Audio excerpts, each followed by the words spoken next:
Thank you. Well, welcome. It's great to be back here in Central Florida. When you do these, when you're with the legislative session, there's certain things you know you're going to do. Then there's certain things you may not think you're going to have to do, but then you got to do. So stay tuned on that. We are doing a lot of great stuff, and we've got a lot of good stuff in the works. So stay tuned. We've already delivered a lot. We've got more down the pike. Some of the things that we do.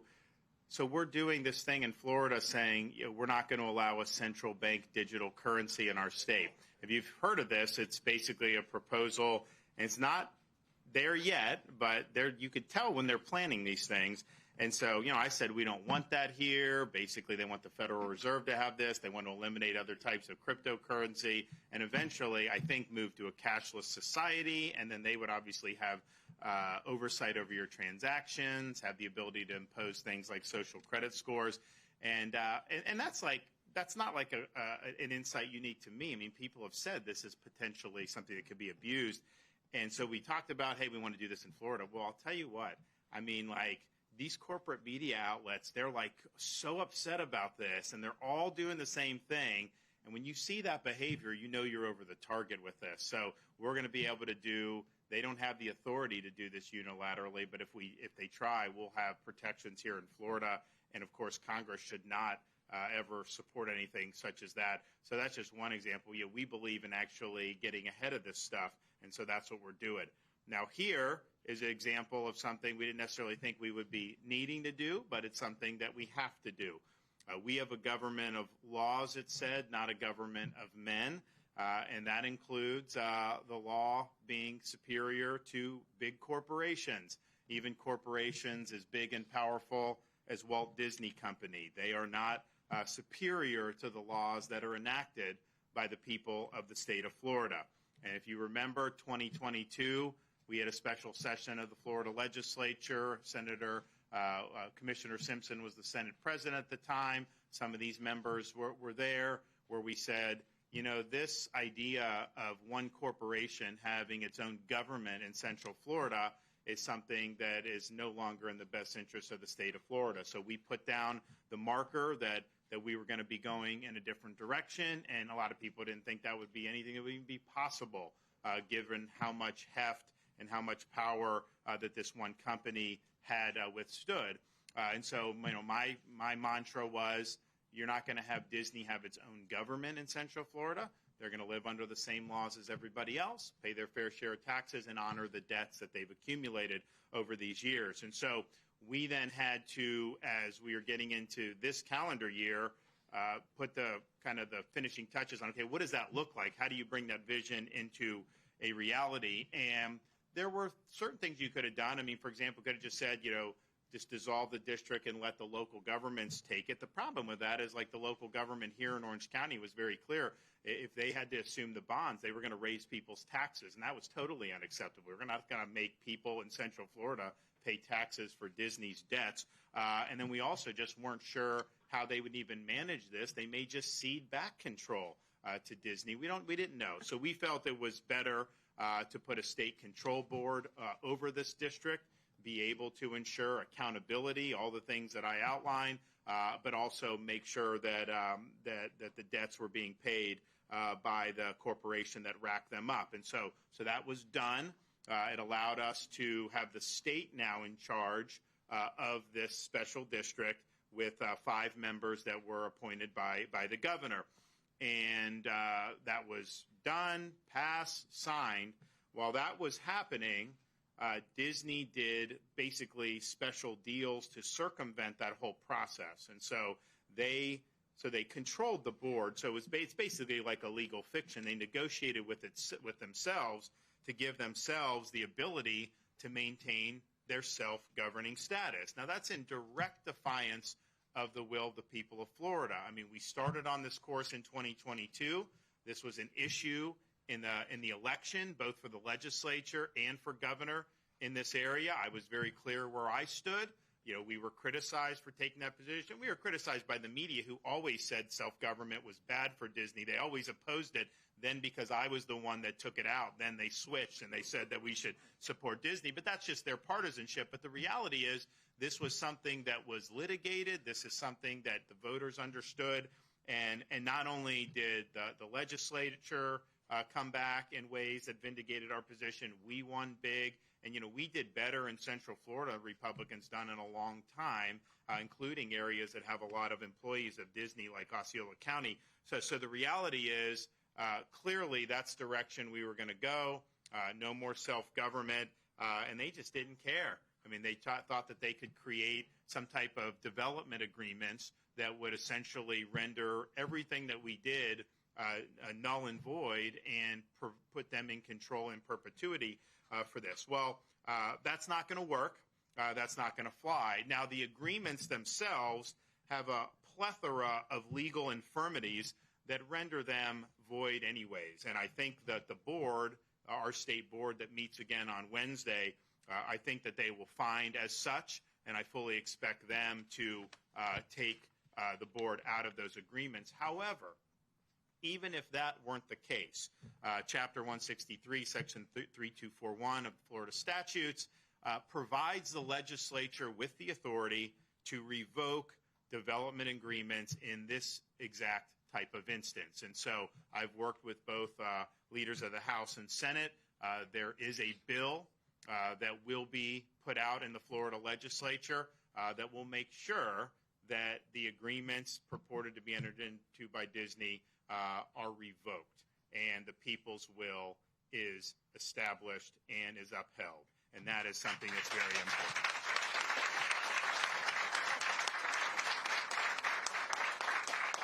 And at the end of the day, we made the decision as a state, as a people, through the medium of our elections, that we would not have one corporation serving as its own government.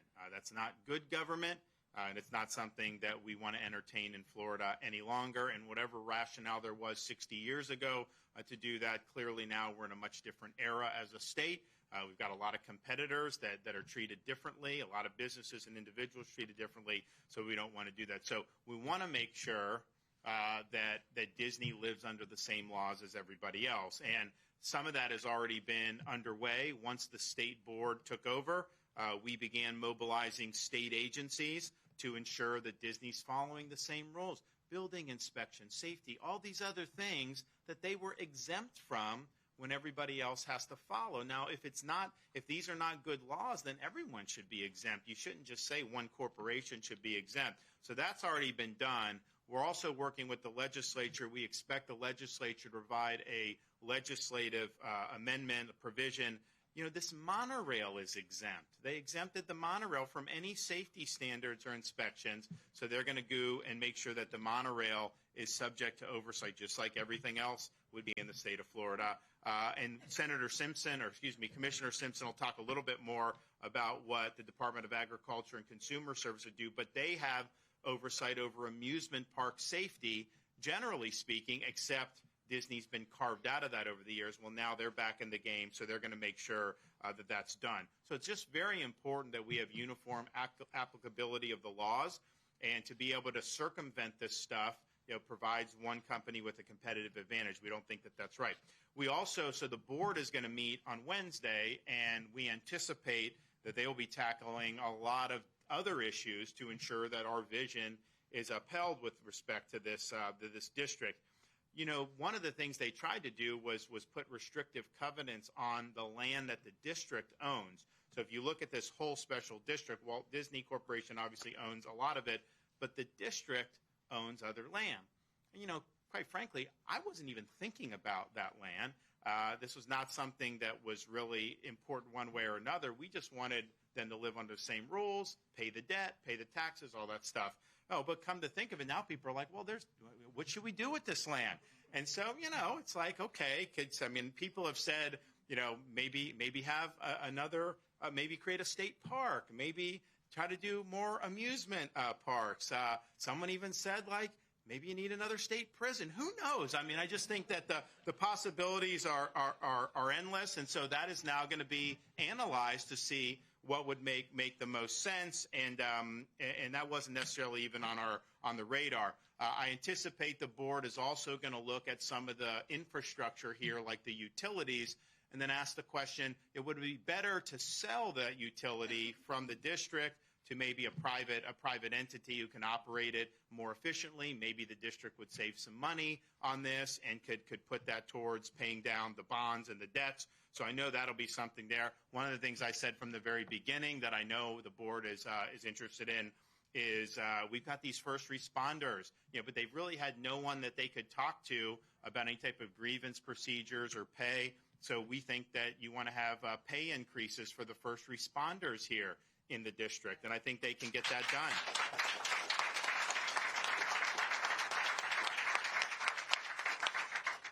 Also, one of the things that was so frustrating for people over the last few years was, Disney clung to forcing these young kids to wear masks forever. And so I think that the district would be within its right to say that, anyone who's a patron of any business in this district has a right to do it mask-free. You should not be required to do a mask or any type of these medical authoritarian policies. Also, I think it would be something that the board could do to make sure that this district was really leaning in hard against human trafficking. There have been bills in the legislature, and I've signed legislation as governor. What would happen, though, is those bills, as they were going through the process, would sometimes get watered down, largely due to the lobbying heft of Disney, not wanting to have warnings in hotels and stuff. I think it's important that we lean in as hard against this as we can. And so I think they're going to we're actually doing more in the legislature. I know the legislature is working on some stuff, which hopefully I'll be able to sign. I really look forward to doing that. But we just have to make it very clear as a state, of course, but then here within this district, that really there's zero tolerance for human trafficking.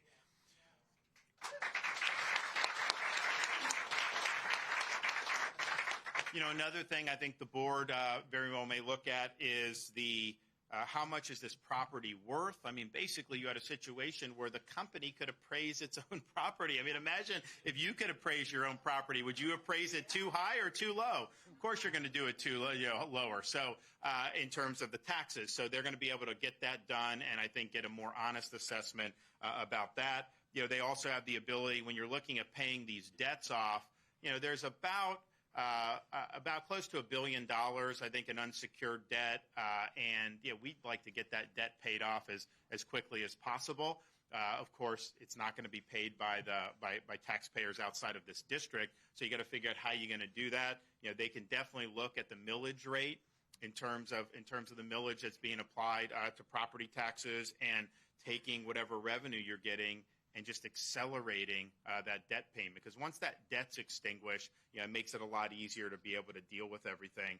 And then finally, what role can they play in ensuring more workforce housing within these properties? I think that you look, it's been a huge issue for so many people throughout the state of Florida. We just did a big bill for the state as a whole, but particularly here, there's been a lot of promises over the years about doing affordable housing for the workforce, and yet very little follow-through, and there's various reasons for that, but I think we have an opportunity to look at that. So I think you're going to see a lot of action from the state board's perspective on Wednesday and then in the ensuing weeks, and I think it's all about making sure that the vision is made into a reality where, this company is under the law, following the law, paying taxes, and honoring the debts and not governing itself. And so if we've been able to do that, this is a larger issue than just kind of this particular special district. The larger issue is ultimately who governs in a republic. And I think it's we the people under the Constitution. I think that's the only answer.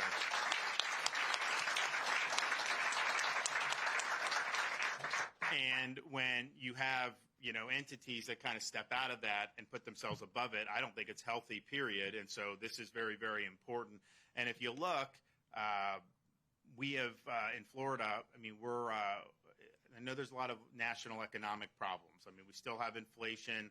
You've got a lot of turmoil potentially on the horizon. But if you look what we've been able to do at the state level, we've gotten the big issues right. Obviously having the state open during COVID, they weren't even allowed to operate in California for like a year. Are you kidding me? And they were operating here. They actually opened way later than we said get in, and they wanted to wait a little longer even in Florida. But I mean, we were very happy to have people up and running. And if you look at our unemployment rate, close to an all-time low, much lower than the nation as a whole. Our GDP growth faster than any other big state. We're the fastest growing state, number one for net in-migration, second lowest per capita state tax burden in America, second lowest per capita state debt burden in America. And in our budget that we're going to do this year, I think we did $1.2 billion in tax relief last year. That was a Florida record.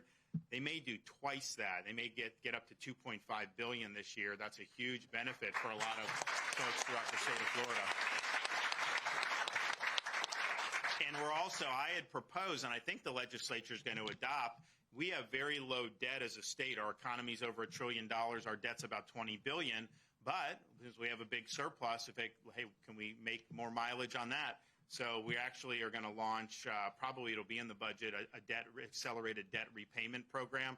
So we'll be able to pay down the debt even faster as we go forward. And sometimes it's smart to do debt. If interest rates are low, you have things you need to do anyways. Sometimes it's better to do that. But it's also great if we could be the lowest per capita debt in the country. What would that say about it? Like, you don't need an income tax. You don't need to tax people. You just need to have a good environment, be a free state, and allow people to do their thing. And that's pretty much what we've done. But that's all that economic success is people operating on a level playing field, not picking winners and losers. And this is an example where winners have been picked in the past, and we think that there should be a level playing field again going forward. So I want to thank the legislature for their quick attention to this matter.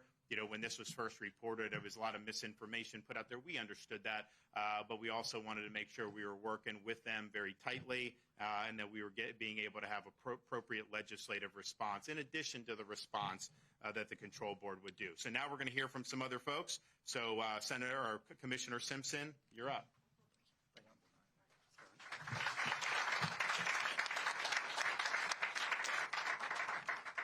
Thank you, Governor. I stand here today as the Commissioner of Agriculture, which also oversees the Division of Consumer Services in Florida. I took office 100 days ago. It seems like a year or two ago, but we have made incredible strides to return our focus on farmers and food production. We're fighting to keep foreign enemies from buying our ag lands. The governor's been a big leader on this issue. It's something that we hope to sign that bill later this summer.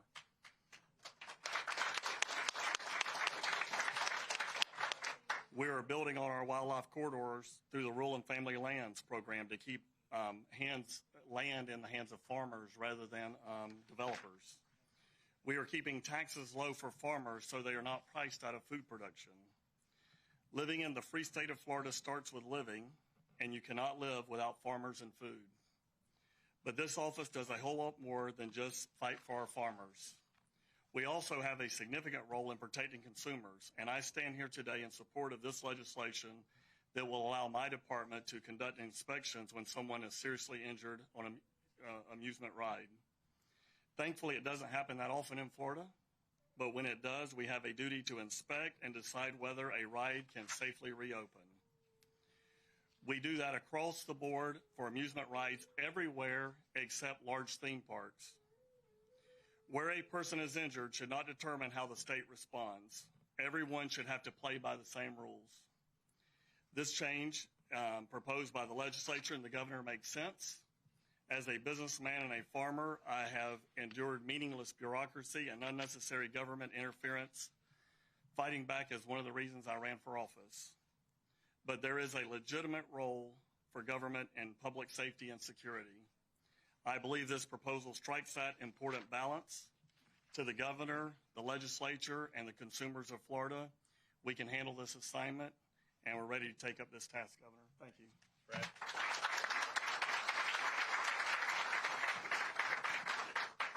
Thank you, Governor. Thank you, Commissioner.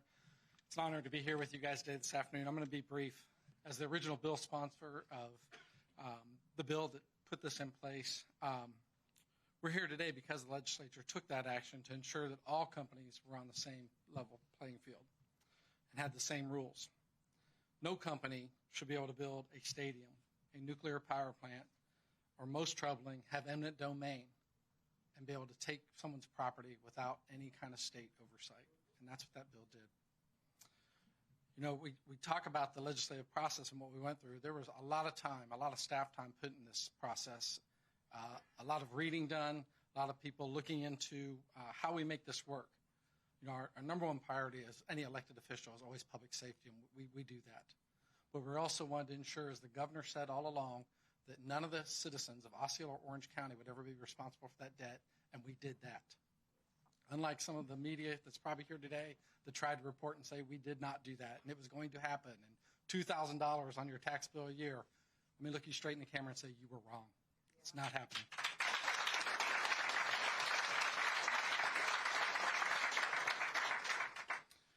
You know, Disney went ahead and tried to thwart those legislative efforts, and as the governor said, we're not going to stand for it. As he said, we're a country and a state guided by the rule of law. Trying to pass an 11-hour deal in the middle of the night, Disney acted in only their favor and not of the people. The legislature is appalled by this action and what they have done. And you're going to hear in just a little bit in the days to come the action we're going to take to keep anything further from happening. Thank you all. Thank you, Governor, for your leadership. It's an honor to be here in the district that I represent, District 45. Let it be known across this great nation that here in the free state of Florida, it is we the people, not woke corporations. When Walt Disney founded this company and brought his beloved theme park to Central Florida, he envisioned the happiest place on earth dedicated to the proposition that children and families deserved a high-quality entertainment. We all love Disney. However, you cannot indoctrinate our children. Instead, they have turned Disney into this corporate PR arm of a small group of extremists who want to indoctrinate our children with radical gender ideologies that have no basis in science, common sense, or basic human decency. They have pushed far-left narratives and lies about our great state, and now they think that the rules don't apply to them. Well, I have news for the woke administration at Disney. That this is not California. This is the free state of Florida. And you do not get...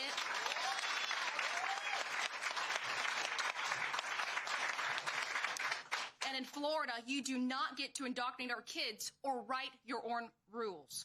Under the governor's leadership, Florida has the best economy in the country. Unlike cities like Los Angeles and San Francisco, when people come here, they thrive. In fact, 3 of the 5 cities with the lowest unemployment rates in the nation are right here in Florida. The reason for that is simple. Florida is a destination for human flourishing because we treat all corporations equally, and Disney is no exception.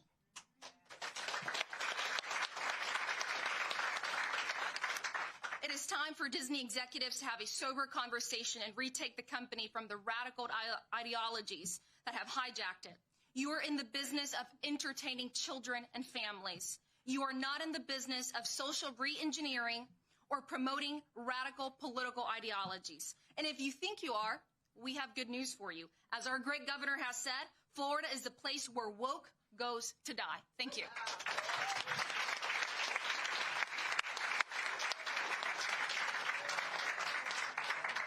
I don't know how I'm going to follow that. That's pretty awesome. My name is Blaise Ngoli. I'm a state senator. I hate corporate welfare. Absolutely hate corporate welfare. And if you strip everything down and start thinking about this situation, is we had a corporation out there that was basically making their own rules. They were their own government. And I would argue that that is an egregious form of corporate welfare. To the representative's point, eminent domain, building your own nuclear power plant. It's unconscionable that one corporation would hold that much power. So what did we do? We took away that power, returned it to the people, and put everyone on a level playing field. Because the Disney Corporation, the people who reside in this district, had quite simply an unfair advantage over their competitors. That is unfair. It's unfair to the other corporations. It's unfair to the legislature. It's unfair to the taxpayers. I know this governor, and I know this governor well. So I have a couple words for Disney. You are not going to win this fight. This governor will.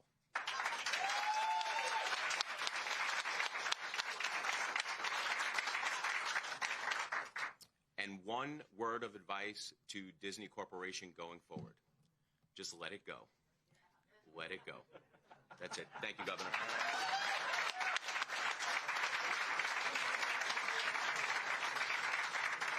We anticipate legislative action on this probably maybe next week or so? What do you think? Probably next week. So it's good, and I think the board will also just say that there's legal problems and we'll get out of the agreement. But when you have a statutory scheme that contemplates something like this and the legislature is speaking, that really is I think a strong 1-2 punch, and it just shows that we're going to continue to go with the rule of law, and we're not going to allow self-governing for any one big corporation. And look, like I said, we weren't planning on having to come back to do any legislation. We thought implement the vision. You're basically on a level playing field. Yes, a lot of goodies are removed, but it is what it is. And so, here we are, and we're just going to have to, keep fighting back. And we will continue to do it because there's a larger principle at stake than just about this company and everything. It's ultimately we are a government of laws, not a government of individual men or even a government of woke corporations based in California. All right. Any questions? Yes, sir. Governor, can you clarify, and perhaps you and the commissioner can clarify, are you looking at taking away the MOU exemption that we've been getting since 2001 on all the major theme parks, Disney?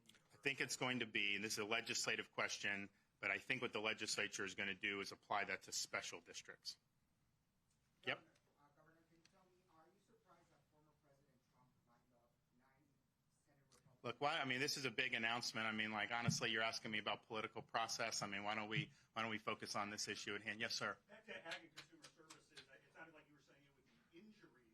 You'd be allowed to come in and do the inspections, which currently are prohibited under that MOU. Under the proposed legislation, would Disney still be conducting its own inspections of rides along with Universal, SeaWorld, and Legoland? No, I don't think so. I think what it's going to be, and you talk to the legislature because this is, I don't even know that the draft is final on this particular thing, but I think what it is that these inspections will be required for amusement parks within special districts. And as you know, those parks are not necessarily within special districts. So I think it's going to be focused on that, is my understanding. Yes, sir. Can you give us the specifics of the legal problems with the agreements, and is the board going to be voting on Wednesday to rescind those agreements? The second part of your question is yes. There's a variety of them, and you can talk to some of the lawyers, but one of the infirmities is there's certain procedures you have to go through when you do something like that, and that involves providing notice to anybody who's affected property owner in the area, and not everything was complied with. Therefore, that renders it defective. There's also other issues about self-dealing. When you have, this is not an arm's length transaction. And there's an Inspector General investigation going on, and if there's any type of criminal fraud, that will be pursued. So we had that launched last week, and so that's been going on, and they'll probably get some answers as to how did this happen. But I think what you'll find is that this is basically a sham agreement, that this was just a corporation doing an agreement for itself without any counterparty effectively. And I think that that's pretty clear. Also, if you look what they tried to do, they tried to do the development agreement. That's obviously revocable. They also tried to add restrictive covenants to the district's land, using the land that's owned by the district. There was no consideration given for that, and you can't have a contract without adequate consideration. So, and I think there's probably others. I think they'll probably have a legal briefing on that at their meeting on Wednesday, so stay tuned. But I highly, highly anticipate that they will find, the board will find that it is not a valid agreement. We'll get out of it. And that probably is enough right then and there, but you could have potential litigation over those legal questions. I think when the beauty of the legislature getting involved is that they're going to come in and they are now going to be in a situation where they can just pursuant to Florida statute in a situation that was envisioned by this to basically say, you know what, no, this development agreement's revoked, and that's what's going to be the law in the state of Florida. So I think that that's a good thing. Yes, sir. Governor, are you worried that potential legislative action would violate any contract clauses out there? And then how does this benefit Florida No, it doesn't violate any contracts clause, because this was like when you enter into a contract, you're entering into a contract against the background of all the existing law. So this provision was on the books. Anytime you do a development agreement, you know you're subject to this and that there could be revocation under certain circumstances. And this is exactly the type of circumstance that the law contemplates. So it is not abridging a contract when you have something like this. And how does it help Florida taxpayers? Well, this whole arrangement protects Florida taxpayers, because if we would have sent it to the local government, they were going to use the assumption of the bonds as a reason to raise taxes on people. There's all kinds of copy spilled about this. People were saying, oh, you're going to have thousands of dollars more in tax. And I said it wouldn't happen. But then lo and behold, what did we do? We went this direction to protect all those folks from having to do. Now, I do think, like when they do the whole millage rate, when they look at that, when they look at the value of the property, to me, it's like if you're undervaluing property, then that means you're not paying your fair share right there. I mean, you get your property assessed by a third party. You don't get to assess your own property for the purposes of the taxes. I mean, imagine if you could do that. I mean, homestead, you're kind of protected in Florida from too much going up, but people that don't have that, I mean, the property values have gone up significantly, particularly over the last 4 or 5 years. And that's just the nature of it. And they would never be able to just do their own properties like that. So I think it's protecting taxpayers in Central Florida. I think we're going to have a pathway to get these bonds extinguished. And, we'll see. Like, if they end up selling off the utility, I mean, they're going to have to look to see what goes into that. But that could end up making the district money, depending on what everything is about. So, okay.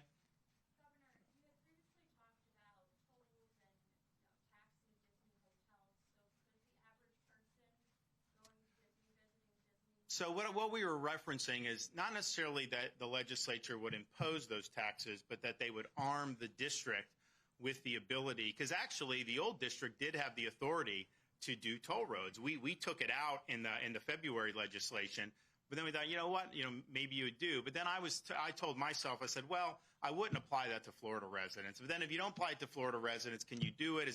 So we just and the legislature was kind of cool to the idea of giving them that. But as we research the powers that the district has, we absolutely are confident that they have enough wherewithal to be able to do what they need to do to ensure that there's adequate revenue to be able to extinguish the debt that has been accumulated over all these years. So I think it's a combination. I think the legislature didn't really, think it would make sense. And then as we looked more deeply, we're like, you know what, they do have the tools. So it wasn't that they were going to oppose a tax. It was just they were going to give the district the ability to levy. But I don't think it's necessary as we look through this. And I think that what the board does over the next few weeks will make that very, very clear. All right, everyone, stay tuned. We got more coming up, so be ready.